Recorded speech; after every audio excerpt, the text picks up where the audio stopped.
Great news. Dirty Keto is now on Amazon.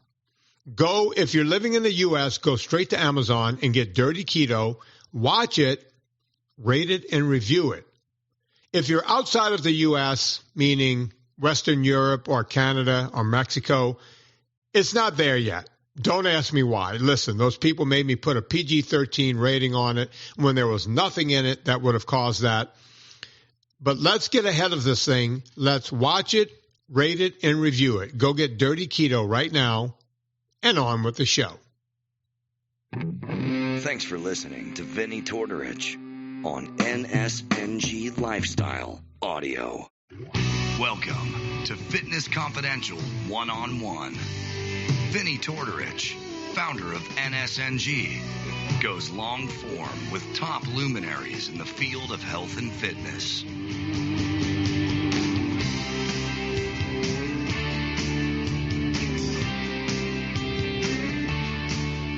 I am Vinnie Tortorich. Folks, your good intentions have been stolen. But don't worry, I'm here to help you get them back. You may be soft and succulent at the beginning of this process, but hang in there. Before long, you'll be lean and mean, guaranteed, just like the guy on the other mic. It's the Friday show. We're going to bring this guy in just a second, but I got to tell you, this guy, he's done a bunch, and he's got a pretty wacky story. In business, he's an attorney. He's got it's the largest long-term disability law firm in the nation representing individuals. So the guy's doing the Lord's work. He's helping people. He's also one of the co-founders of that 501(c) I was telling you guys about. I went to D.C. a couple of weeks ago and was part of the Metabolic Revolution. And that's where I met Steve. Met him over dinner that night. And he started telling me his story, and I was like, wait a minute. The truth is stranger than fiction, and I felt like I had to get this guy on the show. So without any further ado, folks, please help me welcome Steve Fields. Yeah. How's it going, Steve? Good. Thanks for having me, Vinny. You know, we're going to go right into it. You know, we're going to just jump right in. You were a healthy guy, and you look like a healthy guy. I'm going to go ahead and guess that before you got sick, you still look the way you look now, or were you heavier? Give me a background, Steve. What did you look like before you were sick? No, I mean, I was really healthy, actually. I was, super physically active. I'm very, very disciplined with my health. I thought that I was eating healthy. I mean, I certainly wasn't eating like a standard American diet. I was very plant heavy, but eating healthy, exercising, I had good sleep hygiene, had a regular ice bath and sauna protocol, red light therapy. I kind of, did a lot of stuff to stay healthy. And before I got sick, I was, I had a expedition hiking plan in the Faroe Islands, all kinds of trips. And, just really, I don't know, I felt I was as close to 10 out of 10 as I could get. Yeah, just meeting you, you didn't take me as a person who was ever out of shape. And it sounds like you were doing all the things, the red light, all the, as I like to call them, the tinfoil hat things, right? The cold bath, the sauna. I'm guessing you do sauna also? Yeah. So I do a 4-night-a-week sauna protocol. Yeah.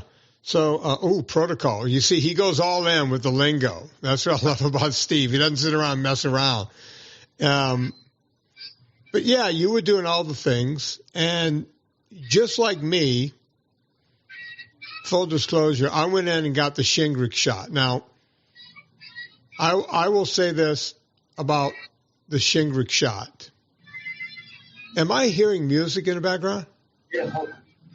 I feel like I'm hearing Sanford and Son. It's supposed to be on Do Not Disturb, but yeah, must have broke through. So, full disclosure, I had the Shingrix shot, and I wasn't ever planning on getting it.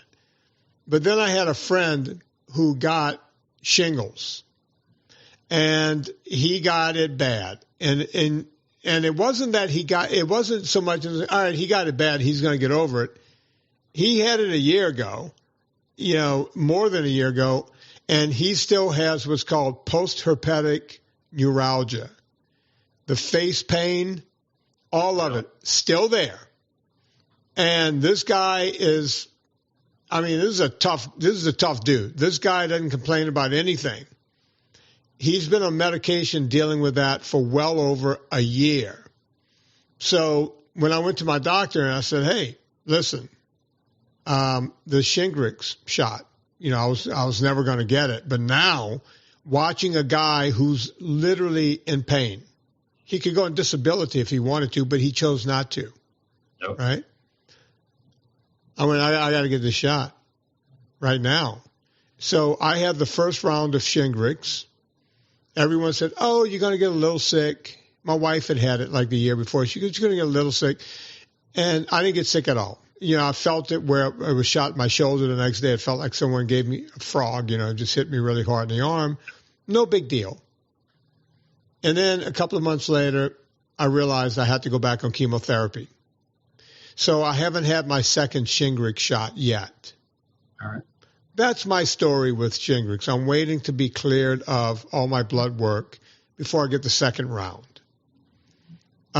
You tried doing the same thing, right, Steve? Yeah, it's it's one of those things where so I'm 54, and once you hit 50, typically that's when they start to recommend it. My primary had recommended it, and I'd heard some of the nothing personal, but some of the same stories. And I looked into it, and I thought, this looks safe. I'm at the age, and trying to be preventative. I like to approach my health from a preventative standpoint versus reactive as much as I can. So that's when I decided, I'll just go in and get it, and that's what I did. So you didn't have the normal outcome as everyone else, right? What I've always heard, and you might have heard the same thing, you get a little sick on the first one. On the second one, you get more sick. You might even be bedridden for a day. My wife had both of them, but my wife is British, and they're tougher than us. They're like, stiff upper lip, and, oh, come on, it's not that bad, and they'll just push through anything. So she had that program going for her, the British program. I was like, all right, no big deal. You'll be sick for a day, because I saw what happened to my buddy, and I'm like, I'll take one day of feeling like crap over that any day of the week. Yep. Right? Now, folks, I'm not a vaxxer, an anti-vaxxer. I know we're talking about a vaccine here, so everyone's mind going to go to what vaccine do you think they're going to be thinking about there, Steve? Yeah, the thing about COVID, I wish wasn't. Because everyone was either on this side or that side, and I still don't talk about COVID because I don't think it does any good. You want to talk about COVID, there's a million podcasts. Go find one. Not here.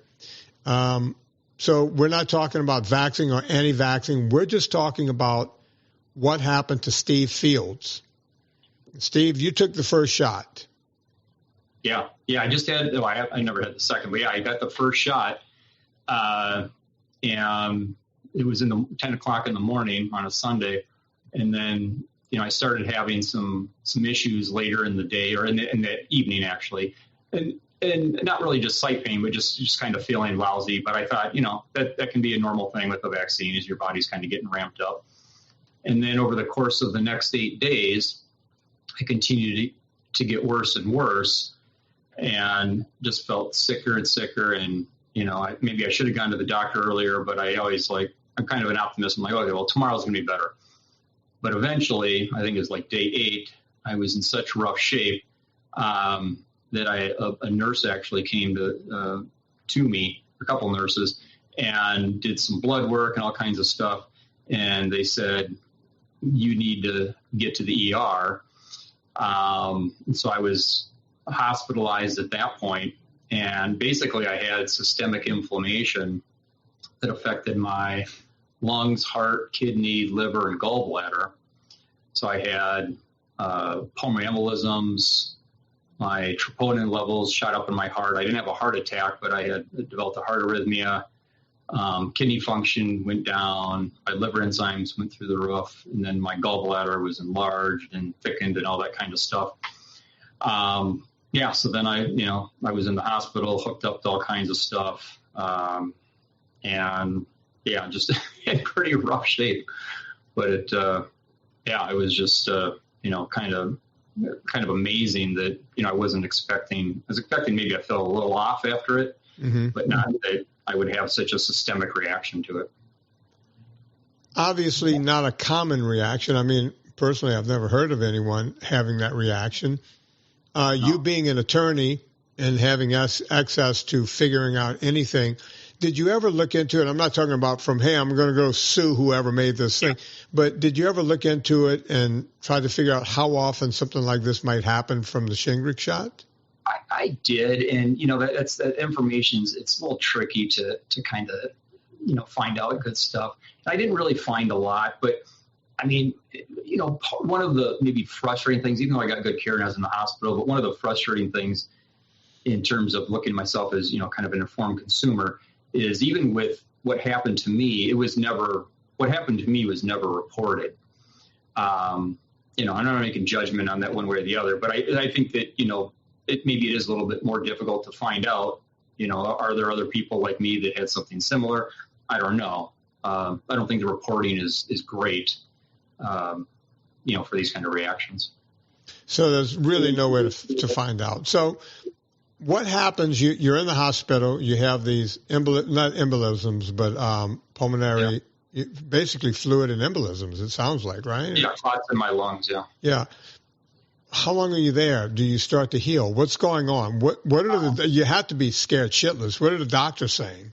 Yeah, well, I mean, I had so many doctors, and it is a bit of a blur because I was on so many medications, and I was also in pain too. And I mean, I think it was day 5 maybe when I was there, and they were still trying to figure out what was going on because all my blood work was screwed up. My white blood cell count and everything. So at one point they could not figure out what was wrong. They kept thinking I had some rare infection or something else. And then my labs were so off, they thought, well, maybe I have cancer. And so I think it was day 5, they did a bone marrow biopsy on me, which is an interesting procedure. At that point, they still didn't know. And then, and I said to myself, I'm like, I just want to go home. I mean, being in the hospital, and anybody that's been hospitalized can probably relate to this. It's not, even though you're getting the critical care that you need, it's not a healing place. I was in a shared room, lights on 24 hours a day. And I felt myself just not getting better. I wasn't getting worse, but I wasn't getting better. Right. I couldn't really eat.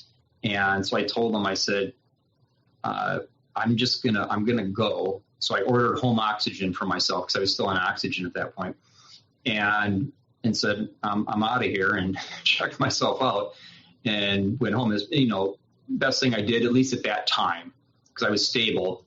And then I was able to start healing once I got home. Yeah. It's an interesting thing. Hospitals are where you go to stay sick and die. I've always felt that way.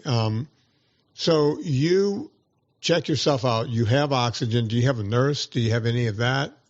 No. I mean, they checked up on me, but basically I just, I was on my blood thinners, some other medications. And then I just was like, okay, I just need to be out of there and need time to heal. And that's really when I, just kind of went on this path of, okay, I need to get better. And I tried to get back to my old, protocols, which I couldn't really fully do because I was, I'd lost a lot of weight in that short period of time because I had lost weight even before I was hospitalized because I couldn't really eat. And then, but yeah, I tried to get back to what I was doing to, have some semblance. Part of it was just mentally too, just to get back to my routines. And, a little time went by and I made some improvements. And then suddenly I started having these other symptoms. And I started having just, ridiculous fatigue. I had some issues with my heart. in terms of it. My blood pressure was just uncontrollable, and having chest pains. And then probably the biggest thing that I had from a symptom standpoint is I developed pain basically in my entire lower body. So from my hips down to my feet, I had pain. I was like, I had no idea what was going on. Because I didn't have any of that before I've never had anything like that before, and didn't really have anything like that in the hospital. And it just got worse. So it became difficult to, like go upstairs. I couldn't really, squat down or anything.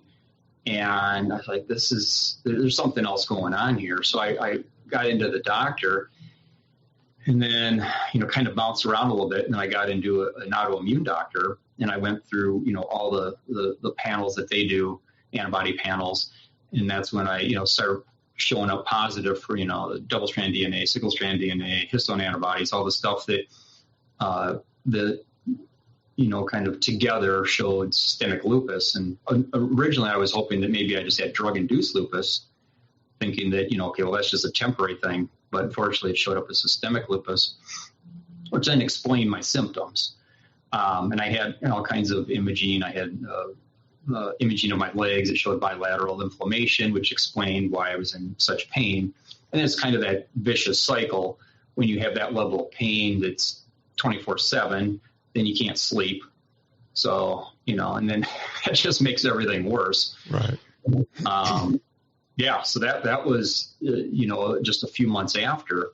And then I was like, well, so I started doing research, because even though we work with a lot of clients that have autoimmune, including lupus, I didn't really have in-depth information on it. And so I started looking at it more in depth and trying to do my own research. And everything you read is, well, you just, there's no cure. You just have to manage symptoms. And, that's, on the other floors are the infusion clinics. And I was like, well, I got myself into this. No one twisted my arm for what happened. And I want to see if I can fix this or reverse this on my own somehow, some way. I didn't know at that point, but I didn't want to look at it as a lifelong thing that I'm just going to manage with drugs. Because of course there's all kinds of side effects, and, that changes your life in a different way. Sure. Absolutely.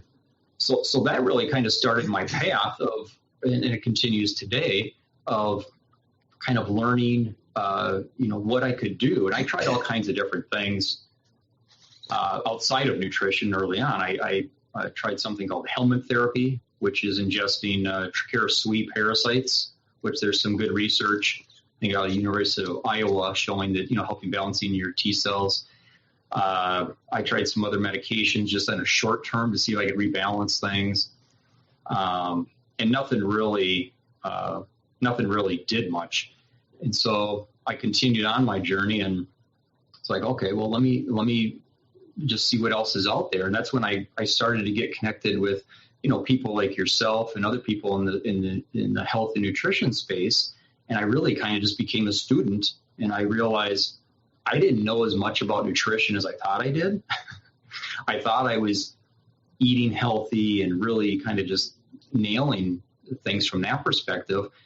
But I was really looking at the wrong information. At least that's how I feel about it now.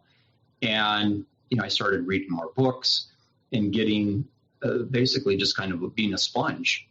And what I eventually settled on, or thinking that this might help, is I made, at least from what I was doing prior with my diet, which again was, I think, very healthy, but it was very plant heavy.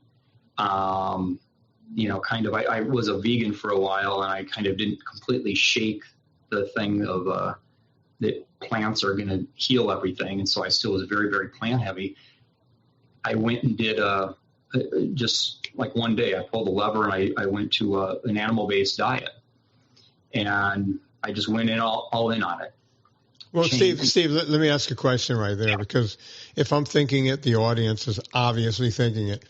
How long were you a vegan, if you don't mind? Not long. I was super, super strict. I was only a vegan for a year. I probably would have done it longer, but honestly, I felt so lousy. I had trouble maintaining weight. I'm very active, so I had to get close to 3,000 calories a day. I found that next to impossible to do, at least in a healthy way. My testosterone tanked, and in general, I felt lousy. And so at a certain point, I'm like, I don't know if this is the way. Well, let me drill down a little more. When you were vegan for a year, what did it look like? A lot of grains? You have to eat something. Was it a lot of vegetables? What are we doing? What did your day look like? That was the challenging thing for me is I didn't do a lot of grains and I did a lot of vegetables, but it's just not calorie dense. So I had to eat just such a massive amount to get enough calories that I always felt uncomfortable. Right. And then I had to get to enough calories.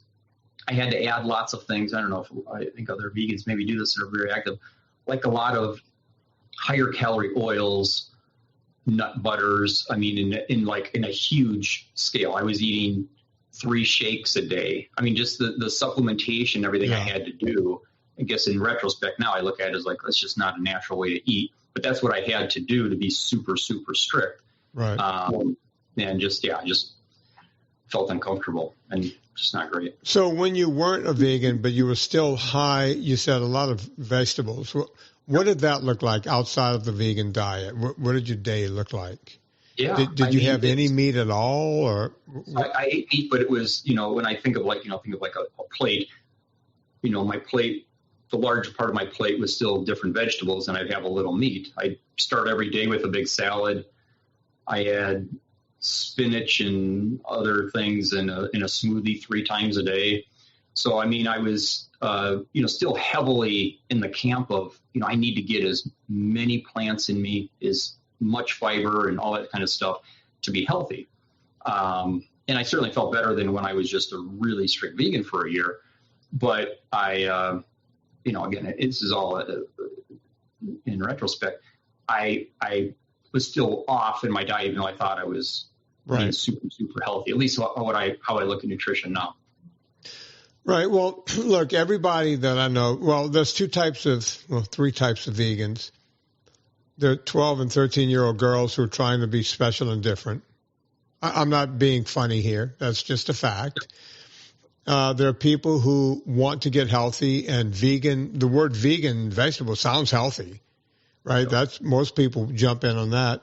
And then there's the third group. They're doing it because they love, Bambi or something. They think, by not eating another animal, I'm being virtuous. And then I guess there's a fourth now. There's people who think they're saving the planet by not eating cows. So I don't know how that works. But, those are the different forms of veganism. It sounds like you went into it because you were the middle guy who went, oh, wait, I'm into health, optimal health. This seems healthy. I'm putting red lights all over my body. I'm getting in cold plunges. I'm getting in hot saunas. I'm doing everything else. This is obviously the next step. Yeah. I can't tell you. Look, I was in Hollywood for 30 years working with celebrities. I can't tell you how many houses I walked into with infrared saunas and cold plunges and everything else, where I had to tell them, look, you want to do all that stuff, that's fine. But, we got to stop with the wheatgrass, and every one of them would admit to me, yeah, all I did all day long was fart and burp up wheatgrass.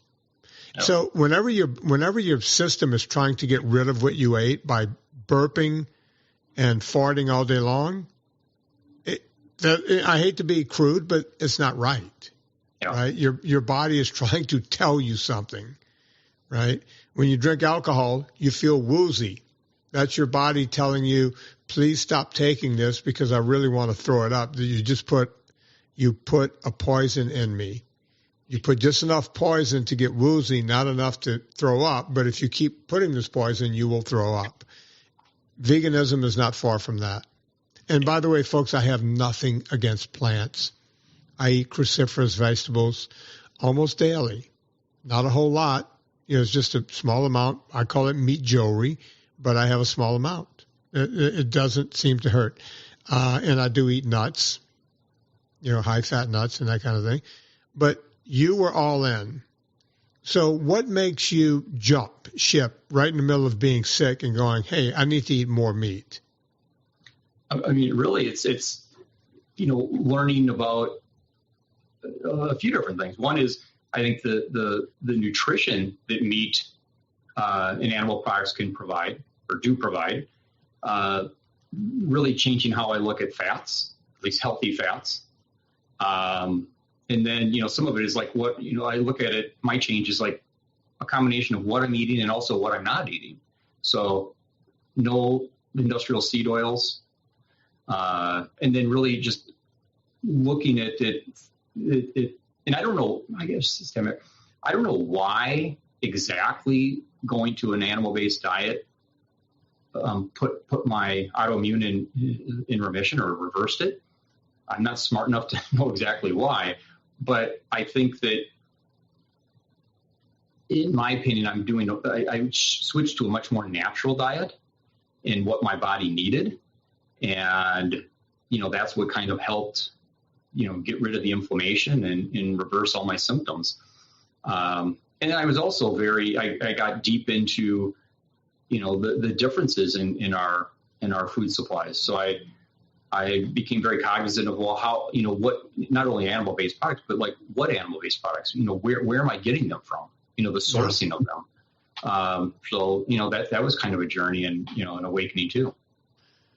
So, but what was that, I don't know, bright light that shone? Were you listening to Joe Rogan's podcast? Were you listening to, what happened? Did you read something Sean Baker wrote? What happened on that day when you went, I need to try this? Or was it a mutation over time? Yeah, I think it was a cumulative thing. So, I mean, it's, a combination of like, listening to podcasts and, reading Nina Teicholz's book, different things like that. And I, so it wasn't one thing exactly, but it was a number of things. It was almost, something that kind of built up momentum. Then I'm like, well, I think this makes a lot of sense. And it's, based on science and research. And I'm, this makes sense for me to do. And I've never done anything like that. And so it's a cumulative thing. It wasn't just a one seminal moment that switched anything for me. Yeah, it's funny you mentioned Nina. As you now know, Nina and I are very close. My book and podcast came out, I want to say a year or so before hers. But as soon as her book came out, I started bringing her on the podcast way back like 10, 11 years ago. And still today, when people say, hey, do I need to read your book to get healthy? It's like, no, you're better off getting my PDF for $10. But if you want to know where the science comes from, go read Big Fat Surprise by Nina Teicholz. Yeah. And they'll go, oh, so wait, you said someone else's book? Yeah. And as a matter of fact, if you want to go one step further, my good buddy Gary Taubes wrote several books. But go read the second book, Why We Get Fat and What to Do About It. Yep. Those two books alone, if they don't convince you to change what you're doing, you're never going to change. And then I could go down the road and mention tons of other books, right? Yeah. They've all been on the show. As I said on stage that day, and we'll talk about later, everybody there has they've all been on my show, and some of them have been in my movies, Every single one of them, except for Chris Palmer, who, after the event, said, oh, my God, how have we not done a show together? So Chris is coming on in a couple of weeks. So you start feeling better. You start eating meat. Now, what does your diet look like now? Or wait, before we even get to that question, I'm skipping around too much. How long does it take before you start feeling better, and where are you now health-wise? Yeah. So I made even though it took me a while in terms of making the decision and kind of coming to my way of thinking, I made the switch, in one day. So I'm like, I'm making this change. And my diet it wasn't a carnivore diet, but it's an animal based. So I still had dairy, but I had, just well-sourced meat, a lot, mainly beef. And it wasn't necessarily a gradual thing in terms of me feeling better. It was almost it happened fairly quickly, but it was definitely a certain period of time. So it was about on week 9. So it didn't take real long, but week 9, and I was like, I feel pretty good. And I was still a little suspect on, am I going to feel, is it going to come back? Or am I going to feel worse the next day? And I continued to feel better, and my symptoms resolved, and, all the bilateral leg pain and leg issues I had gone. I mean, the fatigue that I had was so bad that actually at the office here, we switched my afternoon appointments to the morning because I was so tired in the afternoon. And then I had stopped driving in the evening because I was, that kind of crushing fatigue. Yeah. That resolved. And that was 9 weeks. And, so I continued with the same diet for a while. And then I was like, okay, I felt a little bit more confident that this is, that I'm better. And so if we fast forward to like what I'm doing now, it's very similar, except I've added in, and again, I'm not anti-plant. I've added in, some plants. So I'll have, it's still very animal product heavy, still meat heavy, but I'll have, and again, I'm very structured with my diet. So I'll have a cup of berries a day, and I'll have some nuts. I like peely nuts. So I have 30 grams of peely nuts a day, 15 grams of macadamia nuts a day. And then at dinner, I'll have, maybe some avocado or a little asparagus. So that's kind of my diet. It's pretty simple. And, it's the best that I have felt. And I can't remember if we talked about this before, but one of the effects that I've noticed is from a mental or a cognitive standpoint. I feel better cognitively now than I did before all this happened to me.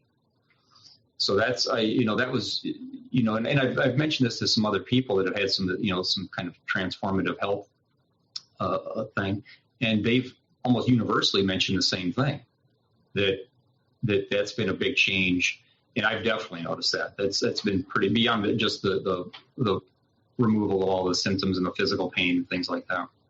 Let me just do a little public service announcement here. He just mentioned peely nuts, spelled Pili. I used to have the guy who not created, but he started just going out and gathering these nuts. And I want to say his company's called Hunter Gatherer, maybe just Hunter, Peely Nuts. Peely Hunters, yep. Yeah, Peely Hunters. And that super cool guy, he used to want me to advertise. He wanted to advertise on his show. At the time, he didn't have the budget. So I love this product so much. I used to bring the guy on all the time. And if you go to my Amazon page, the Peely Nut banner is still there. I'm a big fan of Peely Nuts. I'm going to be honest, the reason I don't recommend them very often is because people will write to me and go, do I really need to eat this because I can't afford them? I have 2 kids and they're in school and on and on and on. They're not inexpensive by any stretch of the imagination, but they're little tiny fat bombs. They actually taste like butter when you eat them. And so Peely Nuts, I'm just doing a little public service. I don't get paid a dime to tell you guys this, but you can go to VinnyTorres.com, click through the Amazon banner. While we're doing Goodwill, I'm going to tell everyone Villa Capelli Olive Oil, the longest-running sponsor of this show. Villa Capelli. Paul Capelli and Stephen Crutchfield, husband and husband, started that company way back when. Matter of fact, they were just dating when they started the company, and Paul is no longer with us. Stephen could have easily shut down the company and let some Italians run it because it is in Puglia, Italy. He picked up the reins, and that company is stronger and better than ever. Villa Capelli. Now, listen, real olive oil is not cheap. You heard Steve a little while ago talking about seed oils, and we might get back into seed oils. You can cut olive oil in this country up to 40% and still put a label on it that says 100% pure olive oil. That's a fact. Well, there's some good olive oils out there. I can't vet all of them, but you know what? I'm going to talk about the one who pays the bills here, and that's Villa Capelli. Now, you want to save some money? Put in promo code Vinny, V-I-N-N-I-E. Promo code Vinny, V-I-N-N-I-E. No wimpy Y. You'll get 10% off every single time. This is not a promo for just the first time. It's every single time. Now, I'm going to teach you guys how to cheat the company who pay my bills. If you spend more than $125, you will get free shipping. Now think about that. A 3-liter tin is $100. 3 liters, folks, since you're in America, it's almost a gallon. That's a lot of weight to ship. So shipping can be expensive. Get your order up a bit more. Get it to $140. So $140 minus 10% Vinny discount, that's still over $125. Boom! Now you have free shipping. Villa Capelli, let them know we sent you. We're talking to Steve Fields. Steve, pretty amazing story so far. Here's my big question for you. You had embolisms. You had systemic lupus. Is all that gone? Are your doctors scratching their heads? What goes on when you show up to a doctor's office? Yeah, I mean, so I had updated blood work, and the antibody testing, like the dsDNA, is negative now. And yeah, I mean, I'm very lucky. I have a great integrative doc, and I kept them kind of in the loop of what I was doing. But then, when I reconnected with him and I said, a little bit more information, I said, this is what I did. He was very happy for me, but he was also kind of blown away. And, that what I did could have that effect. And yeah, I mean, it's similar to a lot of people that, that know me well, that when I tell them what I did, they're interested, but they're also kind of amazed that, the power of nutrition. And I was equally amazed, honestly, because I didn't realize the power of nutrition, and how it can, it can heal you, but can also, if done wrong, can make you very sick. Well, it stands to reason. You just said it right there in your statement, right? Think about it. You eat junk food. You feel bad. You get sick. You eat it long term. You get fatty liver disease. You get type 2 diabetes, right? You get metabolic syndrome. So we know that when you eat the wrong thing, you get sick. So it stands to reason that if you eat the right things and lots of it, you will heal. I mean, I don't know how much, call me a simpleton, but how much simpler can you get than, oh, wait a minute. Every time I eat crap, I feel like crap. But when I eat something good, I feel good. So why not eat something good for you all the time? It just makes sense. Yeah. Right? Yeah. Yeah. I mean, it is pretty eye-opening, and I don't claim to understand everything. I still look at it as I'm a student of health and nutrition, but I think even though I don't think I've figured everything out, I think I'm on the right path. And I think, again, I firmly believe in the power of animal products and, again, done the right way, and fat. And I don't worry about, saturated fat and cholesterol. I think of things so differently. Now I look at those things as very helpful and healing. And I think that's one of the biggest changes that I went through. When it comes to, was that one of your worries back in the day, the cholesterol, when you were on a vegan diet? Because they talk a lot about the lower the cholesterol, the better. And we know that the higher the cholesterol, the less any kind of problems you might have, right?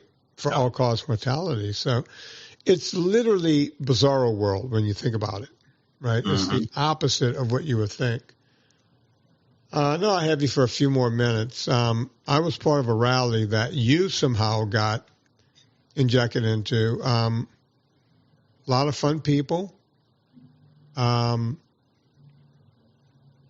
was small, right? It was very few people there. But it was a start. Everything starts tiny. And someone even said to me, why even go and talk? Usually I get invited to talk to large groups, right? And this is a tiny, why would you even show up? And I said, because it's the beginning of something, maybe, so I would like to know that this is going to continue on. Explain what the Metabolic Revolution company is. I know it's a 501(c)(3). I know you had something to do with turning it into that. And I also know that you've invested in it. Can you talk about that company a bit and what it's up to? Yeah, so it's a nonprofit, and it was originally started by Jessica Apple, and she's been in kind of the health space for many, many years. And I was very lucky to get connected with her through Nina Teicholz. And, I kind of came into this, a little bit more recently. And after everything that happened to me, I had decided, because as I mentioned, as I entered kind of the second curve of my life, I wanted to do something that had a bigger impact and even deeper meaning to positively impact people.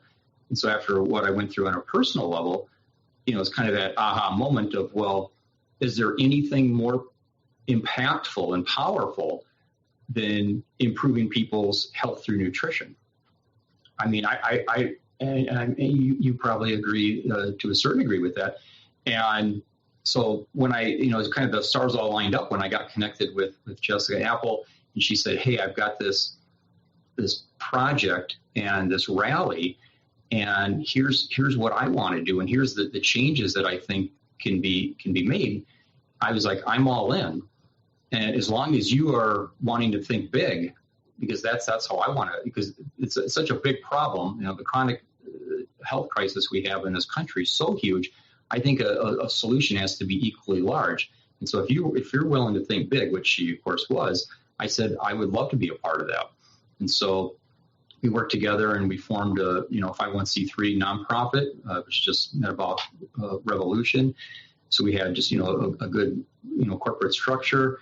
And then, of course, we went out and had the rally. But the rally, I almost look at is as amazing as it was, thanks to speakers like yourself. We look at that as that's just the kickoff. That's the start. And, to really have change, to change our dietary guidelines, to change how, the healthcare system looks at treating chronic disease and I would say maybe keeping people healthy to begin with. It needs to start. It can't start from the top down. I think lots of people have tried that and it hasn't worked. I think eventually change has to occur at the top level, but it needs to start with individuals. It needs to be a grassroots movement, but on a massive scale. And so that's what we're really looking at doing. We know that things need to change because things like the dietary guidelines have such a huge impact on everything, what our kids are eating, what hospitals are serving, just what people are, what the media is putting out there, what people should be eating in general. So it has an outsized effect. But if the way we look at it is if there's, hundreds of thousands or millions of people that have awareness of nutrition and what it can do, and the fact that, to a certain degree, whether it's companies or even, our institutions that people rely on, that we essentially have been given wrong information, or I guess if you want to say a little stronger, we've been lied to for 50 plus years, that, a lot of times we don't look at it as the health issues people have aren't even necessarily their fault. They just have been given such horrible information. So one of our missions is they need to get the right information. I talk about myself as being an N of one. Well, I think there's a lot of people like myself, people that are suffering from all kinds of conditions. It can be diabetes, it can be autoimmune, schizophrenia, bipolar, that have been healed. They're not. Some people have had complete reversal of these diseases that previously maybe were managed by pharmaceutical means. But I think there's a huge awareness gap. And so that's one of our missions is how do we increase that awareness on a large scale, 50-state strategy, and, to bring, and then to have a very big tent to bring in not only individuals, but people that are, in the medical field, doctors, nutritionists, dietitians, scientists, researchers, citizen scientists. There's a lot of people out there that get it, that are have been in the trenches, like yourself, that have been talking about this stuff for decades. But how do we bring these people together the best we can, but then also reach individuals? So, our goals are very, very big, and it's not going to be easy, and it's going to take funding and all kinds of other things. But I honestly, from a selfish standpoint, individual standpoint, I can't think of something to be more passionate about that can affect and help more people, and the ripple effect. Again, we've seen it in a little bit smaller scale with our clients, who a lot of them unfortunately suffer from a chronic disease and aren't able to work, and kind of how their lives just unravel. We've seen that for years, working with people in all 50 states. And, and there's millions and millions of people like that. We just touch a small number, and it's just more of helping them financially. So, I can't imagine not doing this at this point? Once you know, how can I not want to improve people's lives or do whatever I can or connect with people that are, in this space and a lot smarter than myself to try and effectuate change? And I agree. And, I like that you gave part of your mission statement there. The problem I have, and I think I mentioned this to you all over at dinner, but I'm not sure if you would remember. And I said it in my speech, right? I said, because I have a friend who's a big time epidemiologist at a major university. And he's always saying, well, Vinny, you're an N1. And I said, yeah, but I have tens of thousands of N1s, actually hundreds of thousands that listen to me. And at some point, as I said in my talk, if you put enough N1s together, isn't that basically an epidemiological study? And don't you guys love a good epidemiological study? And he goes, yeah, but. I say, yeah, you can but me all day long, but I'm right and you're wrong. And he realizes that, but since they haven't done that study yet, they don't care. And the other thing, and I think this is going to be the biggest rock you're going to have to climb, right? Or if you want to take the rock theory, we can make it a Sisyphean effort, right? I was growing in leaps and bounds. A guy like me was on Wikipedia. My YouTube channel was growing like there was no tomorrow. My Instagram went to 100,000 almost immediately, right? Meteoric. All of this happened. And then I put a movie out. You see, they don't care about podcasts because they can't really see, right? We know that we get hundreds of thousands of listeners, right? We know that we were able to crowdfund $250,000 to put together a movie in no time, in like a month. But when that movie comes out, it's that poster that's behind me on the wall, Fata Documentary. And now it's number 1 on Amazon. It's number 1 on Apple. It's on airliners around the world. It's on 65 VODs. I think now 70 VODs around the world. It still stays somewhere in the top 20. Right now it's probably in the top 100, but in 5 years it never drops out of the top 100 on Apple, right? Now I've become a disruptor. Now my Wikipedia goes away. Now I get shadow banned. My Meta knocks me down. And that's what happens. They let you play for long enough, but when you do something, when you break out to regular media, they no. They stop you. And my last documentary, Dirty Keto, came out. It was supposed to be out on the 30th of May of this year. Amazon held it for an extra 63 days and then made me sign a release saying that we will not put it out unless we could put a PG-13 on it, and they wouldn't put it under health documentaries. They put it under special interest. It's hidden on Amazon, right? That's what happens when you start making waves. And that's what I'm worried is going to, right now you're small. You get 100 people to a rally, no one gives a shit. They're laughing at you, right? But wait until you get bigger and watch what happens. I watched it happen to my buddy, Abel James.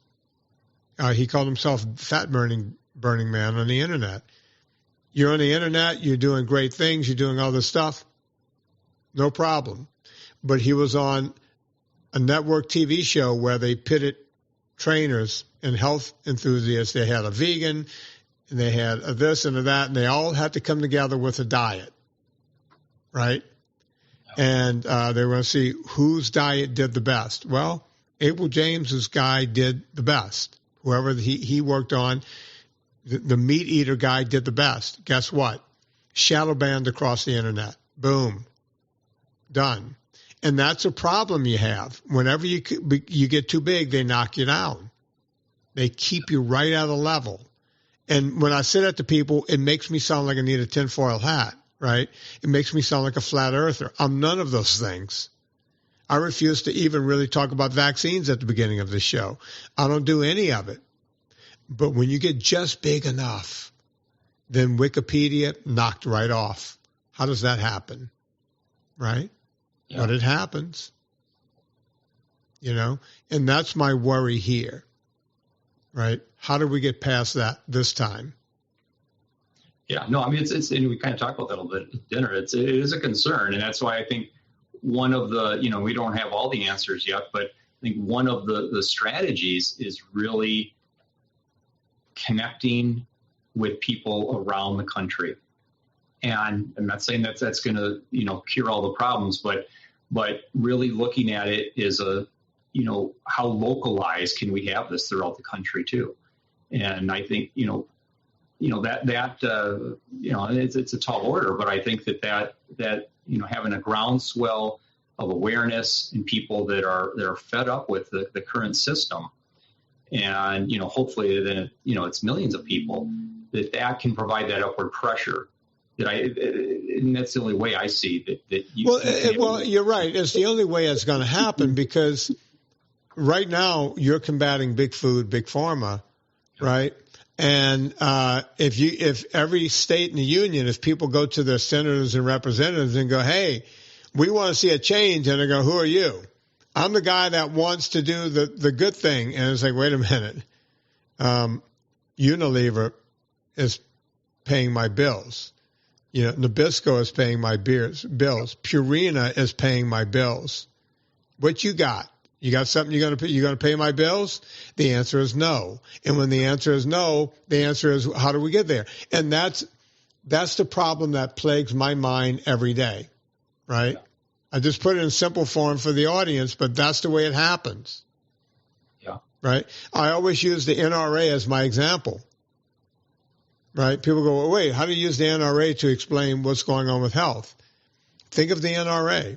It's one of the biggest lobbyists out there. And every time the Democrats always go, hey, we're going to get guns out of here. We're going to get rid of guns. AR-15s won't exist anymore. Okay. We've had, let's see, ever since Reagan was shot, that was the last time a gun law was passed. It was called the Brady Bill, and that was done on the right. Okay. Since then, we've had, 8 years of Clinton, 8 years of Obama, that's 16, and 4 years of Biden. That's 20 years of Democratic lead.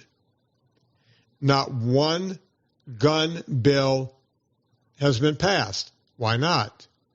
Because the left gets as much money from the NRA as the right. They just don't talk about it. And that's the same problem we have with big food and big pharma. We're up against that. Think about that. And, again, call me crazy, but I'm not wrong. I can't be wrong on this. Agree, disagree? Any thoughts? I completely agree. It's, it is, again, it's a huge mountain to climb, but, I think that for one thing, and I think you'd agree with this, it's still a fight worth fighting.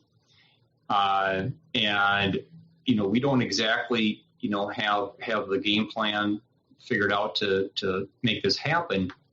But I just in a general sense, I do firmly believe that if we can get enough people around the country because what companies and politicians and the government do care about is if there's enough people that are interested in something, that are voting with their wallets, they're voting, that can create some change. But it has to be, I think it has to be done on a massive scale.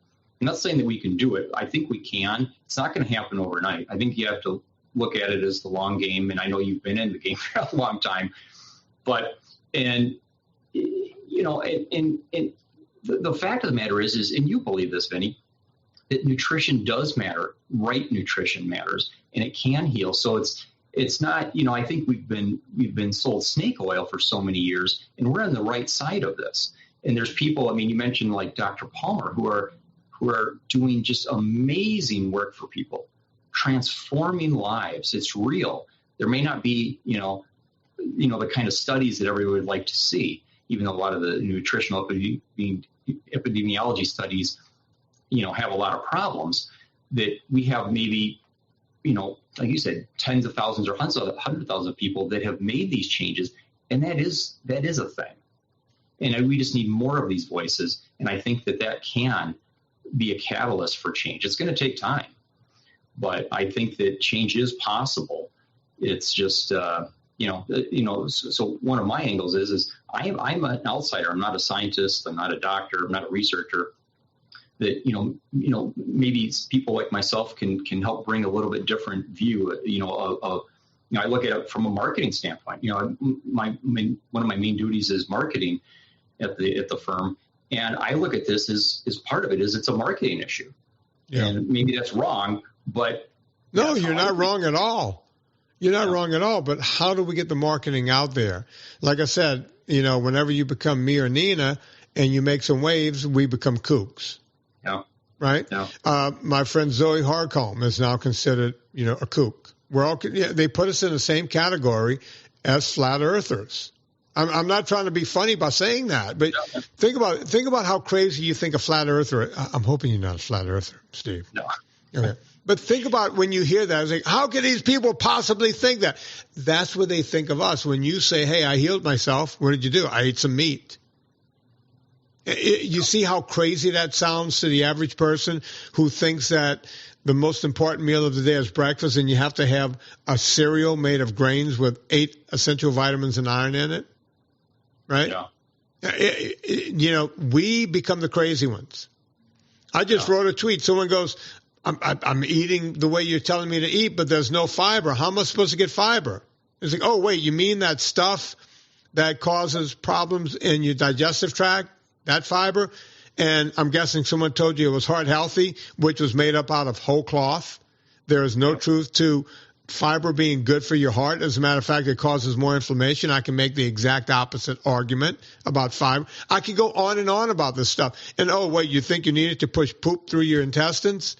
Nothing could be further from the truth. I never eat fiber. How is shit going through my body? How's that getting figured out? Yeah. Right? It gets figured out every single day. I've never had constipation. Right? Yeah. It's just crazy, the things people think and the paradigm shift. Look, I'm hoping it comes in my lifetime. I'm going to keep working until I die, right? And I'm hoping it comes in my lifetime. I'm just not sure it will. Yeah. And I hate to be the pessimist in the room, and I'm not being pessimistic.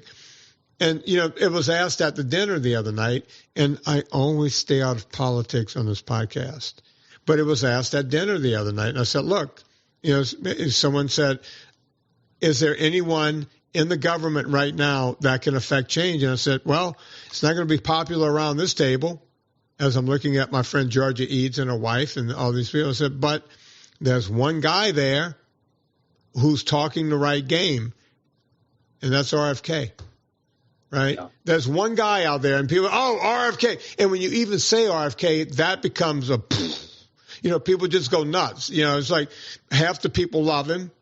Half the people hate him. I'm told his own family members don't like the man. Yeah. But when you ask me, is there anyone there doing anything? Yeah, there's one guy, but no one likes him. Again, they think he needs a tinfoil hat. They think he's a flat earther. He's just at a higher level than the rest of us, right? Yeah, it's unfortunate. Yeah, but that's where we are, right? That's where we are. Steve, any final words before we go? No, I really appreciate the opportunity, and I still am as motivated about anything I have been in my life. And I know you've been in this at a long time, but again, I look at this as a mission that's going to take a lot of years, but I can't think of anything that's more important right now to impact people. And so I'm going to keep fighting and do everything I can. Steve, the only reason I'm still doing this is just to see what's going to happen next. Hang on. I got to wait until the podcast ends and it's got to upload and all that crap. So don't go away. And I want to say goodbye to you off the air. Folks, you know what to do. We all go shopping on Amazon. Before you go to Amazon, go to VinnyTartarich.com. Click through the banner. It puts coal on the fire, gets my train down the track, and we're able to keep this show free for a gazillion years in a row. Come on, folks. We're almost at 2,600 podcasts. Who would have ever thought that? Anna Vocino has a new book out, Eat Happy Italian, and you can find that in the Vinny Book Club over at VinnyTartarich.com, so you can check that out. Steve, can they find you anywhere? Can they find your group anywhere? Yeah, we're trying to broaden our online presence, but right now our website is metabolicrevolution.org, and we're trying to increase our presence on social media. So we're on X, and and other platforms. But we're going to be expanding that quickly. Go check out what they're doing, folks. They're doing the Lord's work over there. I'm a big fan. I was part of their rally, and it was pretty exciting. Let's play a little music on the way out. I'm feeling excited, so we'll play this. On behalf of Steve Fields, my name is Vinnie Tortorich. Put life into living, and do it with one Mr. Jethro Tull with hymn 43. Smile down upon your son, yeah, was busy with his money games, his women and his guns. God, Jesus saved me.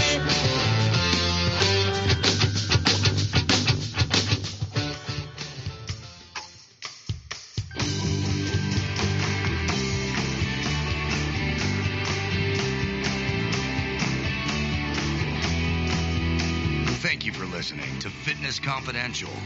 Get more information at VinnieTortorich.com. Remember to rate and review us on iTunes and follow Vinnie on Instagram and Twitter.